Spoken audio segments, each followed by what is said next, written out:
సంబంధించిన సబ్జెక్ట్ కాదు, అయినా కూడా ప్రశ్న చెప్పాల్సి వస్తుంది. ఏంటంటే మన రీసెంట్గా హ్యాపీయెస్ట్ కంట్రీస్లో మనది భారతదేశం 119వ స్థానంలో ఉంది 140 దేశాల్లో. ఇంత వెనకబడిపోవడానికి కారణం ఏంటని ఒక అతను అడిగాడు. ఇక్కడే చిత్తూరుకు దగ్గర ఏదో ఊరు అని చెప్పాడు. వాట్సాప్లో అడిగాడు అనమాట. ఏకత్వం లేకపోవటం,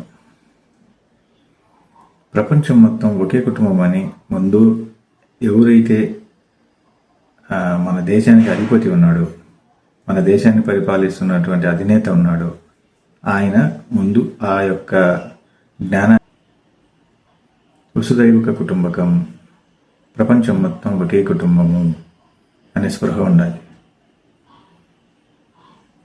భారతదేశం మొత్తం వన్ లాంగ్వేజ్, ఒకే భాష,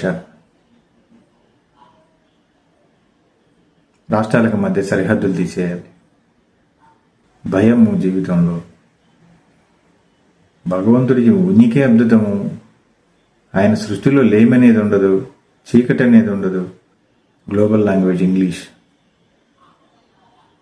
దాన్ని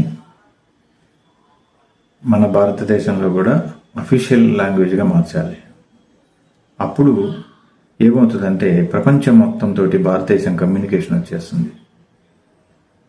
నెక్స్ట్ 10 yearsలో ఈ ఒక్క మార్పు చేస్తే భారతదేశంలో అఫీషియల్ లాంగ్వేజ్ ఇంగ్లీష్ ప్రకటించేసి చిన్న వయసు నుంచి ఎల్కేజీ నుంచి ఇంగ్లీష్ మస్టర్గా నేర్చుకోవాలి అని చెప్పి ఖచ్చితంగా ఒక రూల్ పాస్ చేస్తే ముందు భారతదేశంలో ఈ ప్రాంతీయవాదాలు అనేవి కానీ లేకపోతే ఈ భాషా విభేదాలు కానీ ఇవేవి ఉండవు.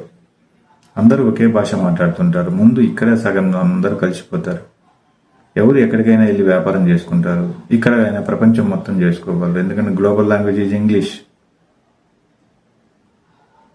వివాహ వ్యవస్థ కూడా లేదు. పిల్లలందరూ అన్యాయం అయిపోతున్నారు. కానీ అప్పుడున్నటువంటి పెద్దలు అందరూ వివాహ వ్యవస్థను ఏర్పాటు చేశారు. ఈవెన్ మనకు కుక్కకోముని ఉన్నటువంటి రోజుల్లో కూడా వివాహ వ్యవస్థ లేదు.